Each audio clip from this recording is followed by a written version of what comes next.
नमस्कार दोस्तों, मैं रोशन स्वागत करता हूं आपका आपके अपने यूट्यूब चैनल कूल स्टडी 2.0 में। दोस्तों, आज मैं फिर से हाजिर हूं आप सबके सामने एक नए वीडियो में। और आज इस वीडियो में हम लोग जानने वाले हैं व्यंजन।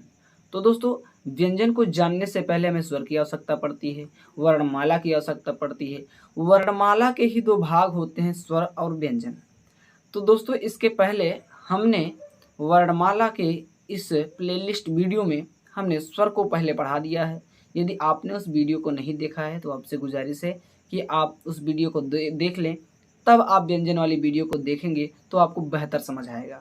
तो दोस्तों, देरी न करते हुए ये वीडियो शुरू करते हैं और जान लेते हैं व्यंजन के बारे में। तो दोस्तों, व्यंजन कहते किसको हैं? सबसे पहले बात ये आती है, व्यंजन कहते किसको हैं। दोस्तों, सबसे पहले हमें पढ़ना पड़ेगा स्वर। तो पहले हम लोग स्वर की परिभाषा जानेंगे। स्वर कहते किसको हैं? वे वर्ण जो स्वतः से उच्चारित होते हैं उन्हें स्वर कहा जाता है। जो किसी दूसरे की सहायता से ना बोले जाएं, जो स्वतः से बोले जा सकें, उन्हें क्या कहते हैं? स्वर कहते हैं। अब बात आती है व्यंजन किसे कहते हैं। तो दोस्तों, वे वर्ण जो स्वतः उच्चारित ना होकर के स्वर की सहायता से बोले जाते हैं उन्हें हम लोग क्या कहते हैं? व्यंजन कहते हैं। जो वर्ण स्वरों की सहायता से बोले जाते हैं उन्हें हम लोग क्या कहते हैं? व्यंजन कहते हैं। अब दोस्तों, आप रटे नहीं, परिभाषा को रटे नहीं, समझें। तो दोस्तों, मैं आप सबके सामने एक छोटा सा उदाहरण पेश करता हूँ। यहाँ पर आप लोग देख सकते हैं, मैं लिख रहा हूँ का। आप इस का को बोलिए और अंत में देखिए स्वर क्या निकल रहा है। हम लोग बोलेंगे क, लास्ट में क्या आ रहा है? अ। तो दोस्तों, इसमें निकल जो रहा है वो क्या निकल रहा है? आ निकल रहा है। ये आ बिना इस आ की सहायता से, यानी कि बिना स्वर की सहायता से हम लोग व्यंजन नहीं बोल सकते। यहाँ से एक बात क्लियर हो जाती है, स्पष्ट हो जाती है दोस्तों, कि हम लोग बिना स्वर की सहायता से व्यंजन को नहीं बोल सकते। तो परिभाषा सीधी सी हो जाएगी, वे वर्ण जो बिना स्वर की सहायता के बोले ही ना जा सके उन्हें हम लोग क्या कहते हैं? व्यंजन कहते हैं। तो दोस्तों, आइए आगे चलते हैं, देख लेते हैं व्यंजन के कितने प्रकार होते हैं। व्यंजन के लगभग 6 प्रकार होते हैं दोस्तों। आइए आज की इस वीडियो में हम लोग इन 6 व्यंजनों को आसानी से, सरलता से, सहजता के साथ पढ़ेंगे। लेकिन आपसे निवेदन है कि यदि आपको जानना है इन सब के बारे में तो आपको वीडियो को लास्ट तक बने रहना होगा। तो दोस्तों, आइए धैर्य बना करके रखिए, धैर्य, सरलता से पढ़िए, सहजता से पढ़िए, धैर्य के साथ पढ़िए। आइए सबसे पहले देख लेते हैं हम लोग क्या पढ़ेंगे? स्पर्श व्यंजन या स्पर्शी व्यंजन। दूसरा पढ़ेंगे हम लोग उच्छिप्त व्यंजन, इन्हें हम लोग द्विगुण व्यंजन भी कहते हैं। फिर तीसरा पढ़ेंगे अनुनासिक व्यंजन, चौथा पढ़ेंगे अंतःस्थ व्यंजन, और पांचवा पढ़ेंगे ऊष्म व्यंजन, और छठा पढ़ेंगे संयुक्त व्यंजन। तो दोस्तों, आइए अब हम लोग जान लेते हैं सबसे पहले स्पर्श व्यंजन के बारे में। स्पर्श व्यंजन के बारे में दोस्तों हम लोग जानेंगे। आइए दोस्तों, स्पर्श व्यंजन के बारे में जानते हैं। स्पर्श व्यंजन, अब सबसे पहले इसकी परिभाषा जान लेते हैं। स्पर्श व्यंजन कहते किसको हैं? तो दोस्तों, वे व्यंजन जिनका उच्चारण करते समय हमारी जिह्वा मुख के किसी न किसी अवयव को स्पर्श जरूर करेगी। यानी कि दोस्तों, जब हम लोग स्पर्श व्यंजन में से किसी व्यंजनों को बोलेंगे तो हमारी जिह्वा जो होगी हमारे मुख के किसी न किसी भाग को अवश्य स्पर्श करेगी। तो वो क्या कहलाएंगे? स्पर्श व्यंजन कहलाएंगे। इनकी संख्या 25 होती है और दोस्तों ये वर्गों में विभाजित होते हैं। दोस्तों, ये क्या होते हैं? वर्गों में विभाजित होते हैं। तो इन वर्गों को जानेंगे हम लोग, काफ़ी अच्छे तरीके से जानेंगे। तो आपसे गुजारिश है कि आप वीडियो को देखें लास्ट तक। तो चलिए आइए देख लेते हैं स्पर्श व्यंजन जो हमने बताया है कि वर्गों में विभाजित होते हैं, कैसे होते हैं। तो दोस्तों, आप सबके सामने यहाँ पर चार्ट रखा हुआ है, स्पर्श व्यंजन के चार्ट हैं ये। इसमें हम लोग 2 चीज़ कवर करेंगे। पहला तो हम लोग ये जानेंगे कि का वर्ग में कितने वर्ण होते हैं, चा वर्ग में, टा वर्ग में, ता वर्ग में और पा वर्ग में, और इनकी संख्या कंप्लीट करेंगे। फिर उसके बाद हम लोग जानेंगे कि ये का वर्ग कहाँ से उच्चारित होते हैं, यानी इनका उच्चारण स्थान कहाँ से होता है। फिर अगला जानेंगे टा वर्ग का, फिर पहले चा वर्ग का, फिर टा वर्ग का, फिर ता वर्ग का, फिर पा वर्ग का। ऐसे ही सबका जानेंगे उच्चारण स्थान।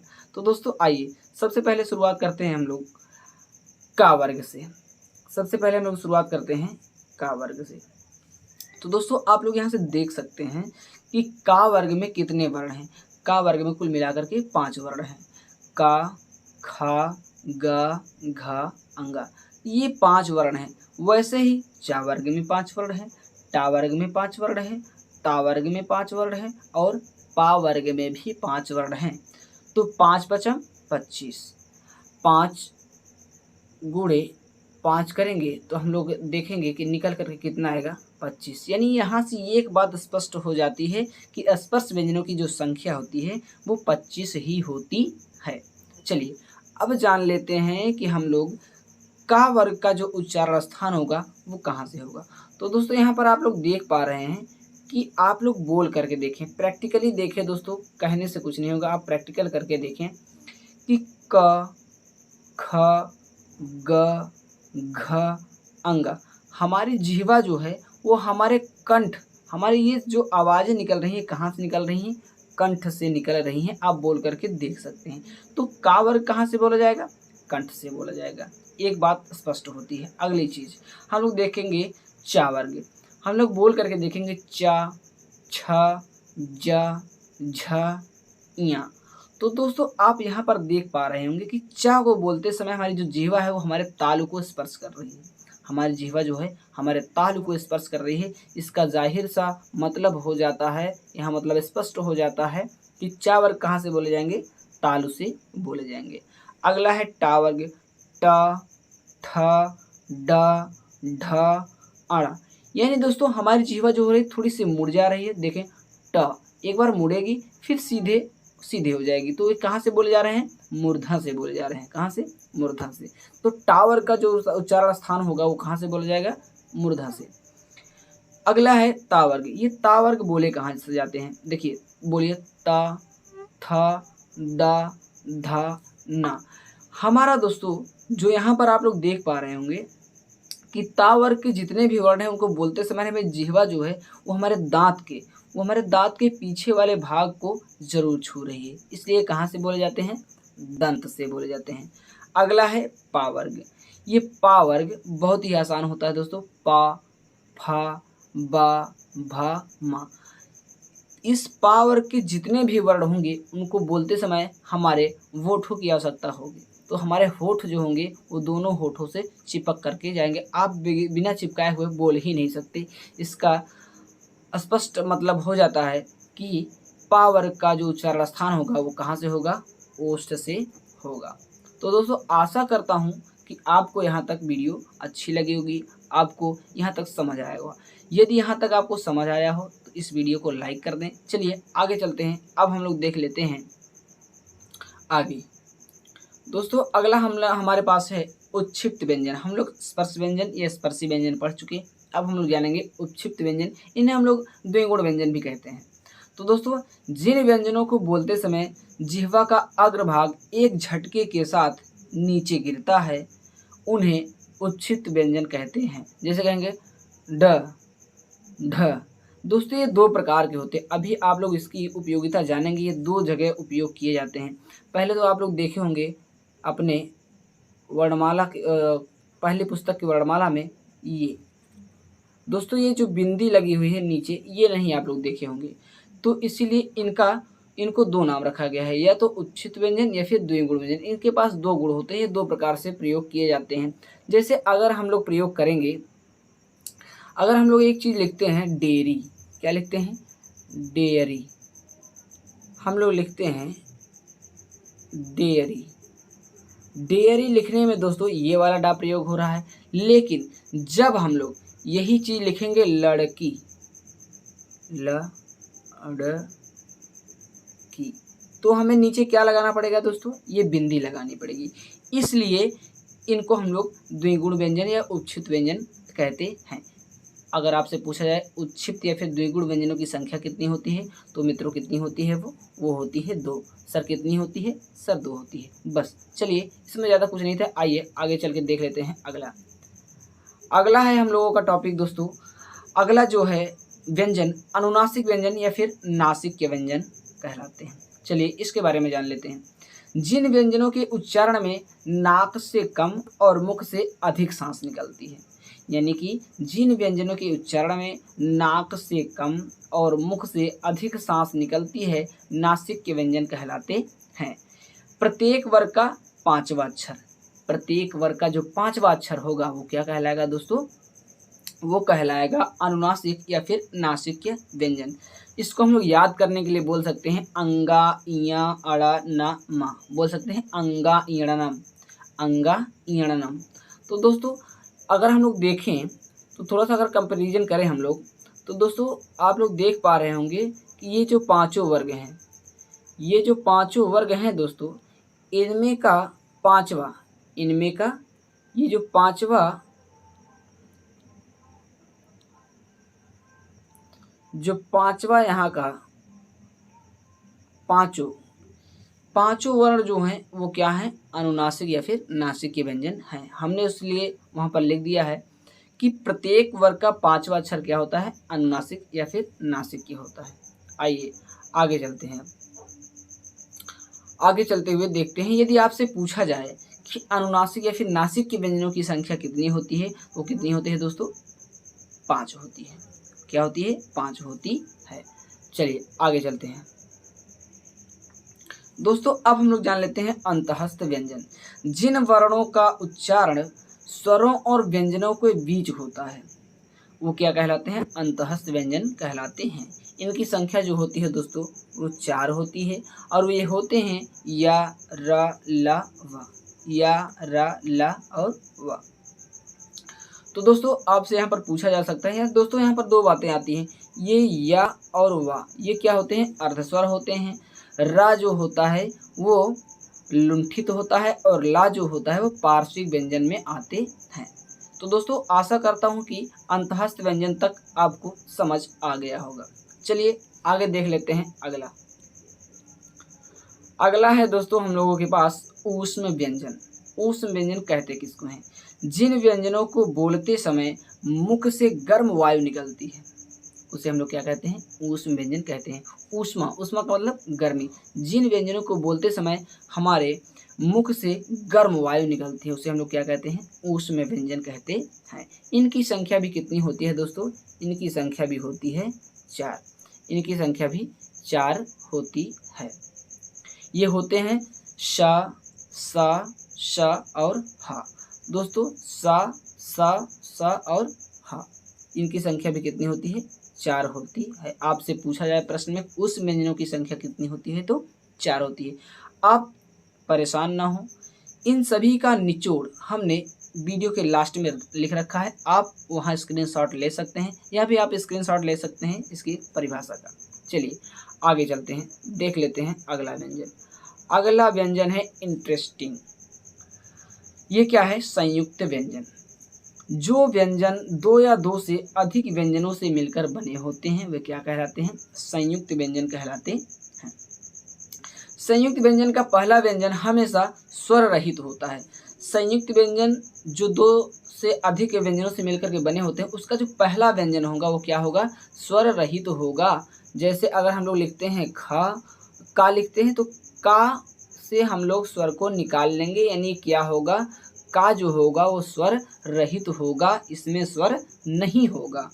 अगला है, कह रहा है कि और दूसरा स्वर सहित होगा, यानी जो दूसरा इसमें होगा वो क्या होगा, स्वर सहित होगा, उसमें स्वर अवश्य होगा।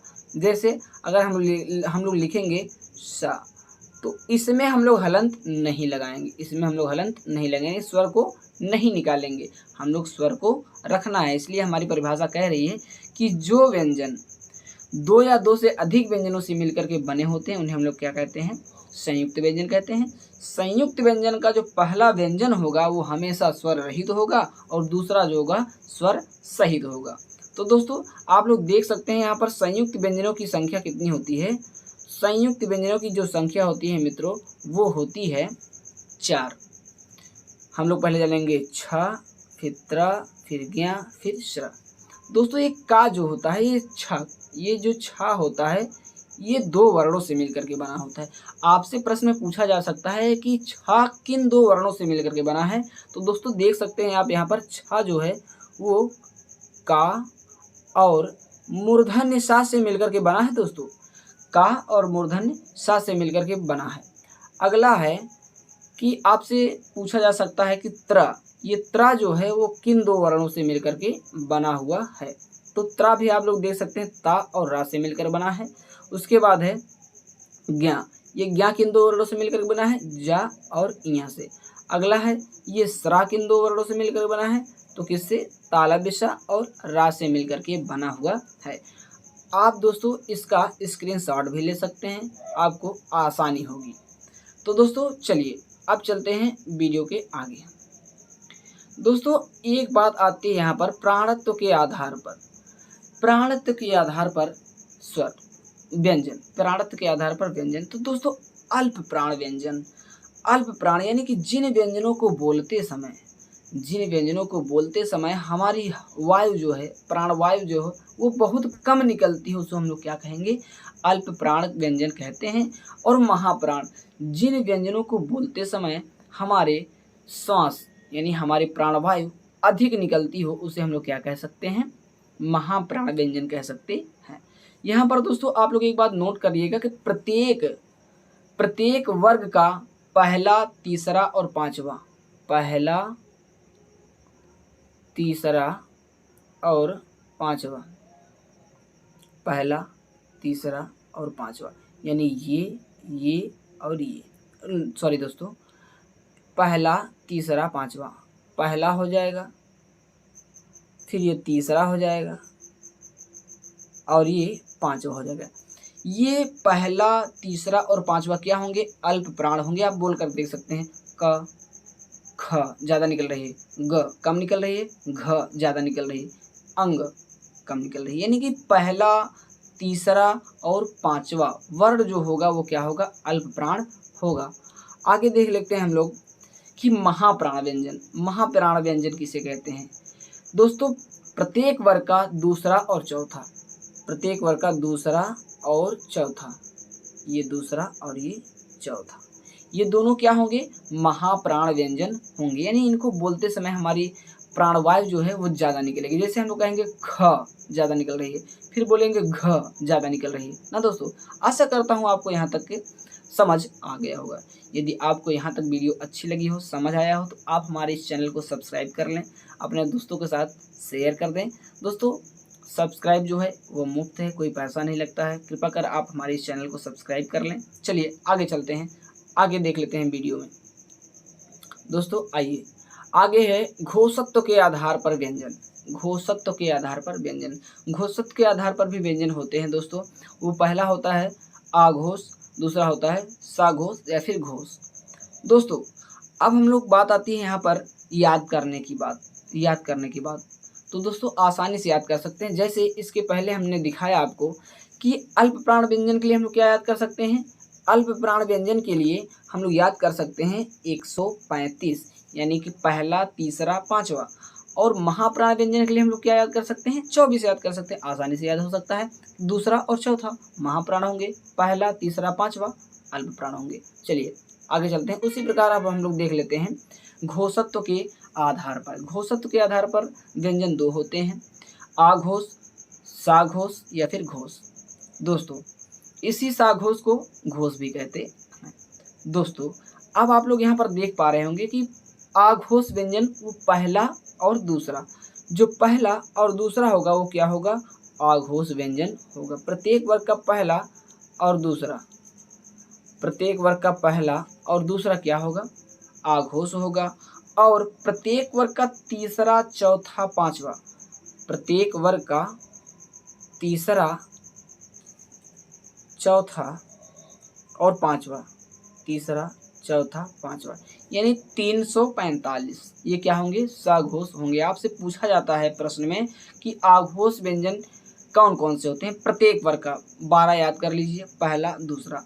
और आपसे पूछा जाए साघोष व्यंजन तो आप 345 तो याद ही कर सकते हैं। आप 345 याद रखें और ये जो वर्ग हैं इनको अपने मस्तिष्क में बैठा लें। आप यहाँ से जल्द निकाल सकते हैं कि कितने कितने होते हैं। चलिए आइए आगे चलते हैं और कुछ मज़ेदार चीज़ सीखते हैं। दोस्तों अभी हमने बात की थी कि अर्धस्वर किसे कहते हैं, पार्श्विक किसे कहते हैं, लुंठित किसे कहते हैं। दोस्तों अर्धस्वर, इनके या और वा, या और वा, पहले दोस्तों या, रा, ला, वा, इनको सभी को अर्धस्वर में रखा गया था। लेकिन कुछ ज्ञाताओं ने, कुछ महान विद्वानों ने इनको अलग करके केवल या और वा को ही अर्धस्वर में रखा है। या और वा क्या होते हैं? अर्धस्वर होते हैं। इनको बोलने में हमारी जो सांस होती है, हमारी जो प्राणवायु होती है, वो कहीं टकराती नहीं, सीधे निकल जाती है। आप बोल कर दे सकते हैं या वह, हमारी वायु जो है वो सीधे निकल जाती है, इसलिए इसको हम लोग क्या कहते हैं? अर्धस्वर व्यंजन कहते हैं। अगला है पार्श्विक व्यंजन ला। ला जो होता है वो क्या होता है? पार्श्विक होता है। आप बोल कर देख लें ला, कोई परेशानी नहीं होगी आपको। पार्श्विक व्यंजन कौन कहलाता है? ला। आपसे पूछा जा सकता है कि पार्श्विक व्यंजन कौन से हैं, आपको ऑप्शन दे दिया जाएगा जिसमें से आपका क्या होगा? ला होगा। अगला है लुंठित व्यंजन र। रा क्या होता है? लुंठित होता है। कैसे होता है? आप लोग रा को बोल करके देखें, हमारी जिह्वा होगी वो कई बार लगातार कंपन करेगी। रा बोल करके देखें आप लोग, रा कई बार हमारी जिह्वा ऐसे कंपन करके हमारी तालू से लड़ती है। तो दोस्तों अब यहाँ पर हम लोग देख लेते हैं कि व्यंजनों की संख्या कितनी होती है। व्यंजनों की संख्या होती है दोस्तों 33। व्यंजनों की संख्या कितनी होती है? 33। चलिए आइए अब चलते हैं आगे। अब दोस्तों अब हम लोग यहाँ पर देख लेंगे, थोड़ा सा यहाँ पर इंटरेस्टिंग चीज़ देखेंगे। हम लोग यहाँ पर देखेंगे कि वर्णमाला एक नज़र में क्या क्या हम लोग वर्णमाला में पढ़ चुके हैं। दोस्तों आपसे फिर से एक बार गुजारिश है कि आप अगर अभी तक स्वर वाला वीडियो नहीं देखे हैं तो आप स्वर वाले वीडियो को देख लें, तब इस वीडियो को एक बार फिर से देखें तो आपको काफ़ी अच्छे से समझ आ सकेगा। तो दोस्तों आइए वर्णमाला एक नज़र में देख लेते हैं। दोस्तों स्वरों की संख्या कितनी होती है? स्वरों की संख्या होती है मेरे दोस्त 11, और उसमें से कितने अयोगवाह स्वर होते हैं? 2 स्वर होते हैं। सर कुल स्वरों की संख्या कितनी होती है? सर कुल स्वरों की संख्या 13 होती है। कैसे? 2 अयोगवाह हैं और स्वरों की संख्या कितनी है? 11। तो 11 और 2 को जोड़ देंगे तो कुल स्वरों की संख्या कितनी हो जाएगी सर? 13 हो जाएगी सर। आइए अब देखते हैं स्पर्श व्यंजनों की संख्या। स्पर्श व्यंजन अभी अभी पढ़ करके हम लोग निकले हैं। तो स्पर्श व्यंजन कितने होते हैं? 25। कितने होते हैं मित्र? 25। आइए अगला है द्विगुण व्यंजनों की संख्या। द्विगुण व्यंजन हमने अभी भी आपको बताया कि आपसे पूछा जाए उच्छित या फिर द्विगुण व्यंजनों की संख्या कितनी होती है, तो 2 होती है। और वो क्या क्या होते हैं दोस्तों? वो होते हैं ड और ढ, जिनके नीचे ये बिंदी लगी होती है। चलिए अगला देख लेते हैं। हम लोग देखेंगे अंतःस्थ व्यंजनों की संख्या कितनी होती है? 4। अंतःस्थ व्यंजन कौन कौन से होते हैं दोस्तों? अंतःस्थ व्यंजन अभी हमने बताया अर्धस्वर में रखे जाते हैं या, रा, ला, वा। अगला है ऊष्म व्यंजन। ऊष्म व्यंजन वे व्यंजन जिनको बोलते समय हमारे मुख से गर्म वायु निकले। कौन सी वायु निकले मेरे दोस्त? गर्म वायु निकले, वो क्या होंगे? ऊष्म व्यंजन कहलाते हैं। इनकी संख्या कितनी होती है? 4। अगला है संयुक्त व्यंजनों की संख्या। अभी अभी पढ़ करके निकले हैं। संयुक्त व्यंजन कितने होते हैं दोस्तों? संयुक्त व्यंजन होते हैं 4। छ, त्र, ज्ञ और श्र। अब यहाँ पर नीचे आप लोग देख पा रहे हैं हिंदी वर्णमाला में कुल वर्णों की संख्या। आप हिंदी वर्णमाला में कुल वर्णों की संख्या कितनी होती है मेरे मित्र? 52 होती है। कितनी होती है? 52। आप यहाँ से यहाँ तक पूरा आप सब काउंट कर लें, पूरी की पूरी वर्णमाला आपकी इतने में। आप इसका स्क्रीनशॉट ले सकते हैं ताकि आपको एक नज़र में याद करने के लिए ये हमेशा आपके मोबाइल में बना रहे। तो दोस्तों आशा करता हूँ आपको ये वीडियो अच्छी लगी होगी और वर्णमाला समझ आया होगा। तो दोस्तों 2 वीडियो हमने वर्णमाला को समाप्त किया है। यदि आपने पहली वीडियो को नहीं देखा है तो आज जा करके देख सकते हैं। दोस्तों मिलते हैं नेक्स्ट वीडियो में, तब तक के लिए नमस्कार। एक बार फिर से आपसे आग्रह है कि आप हमारे इस चैनल को सब्सक्राइब कर लें, अपने दोस्तों के साथ शेयर कर दें ताकि उनको भी ये वीडियो मिल जाए, और आप बेल आइकन ज़रूर दबा लें ताकि जब भी मैं कोई नया वीडियो लेकर आऊँ तो आप तक सबसे पहले नोटिफिकेशन पहुँच जाए। चलिए मिलते हैं नेक्स्ट वीडियो में, तब तक के लिए नमस्कार। पढ़ते रहिए, मस्त रहिए।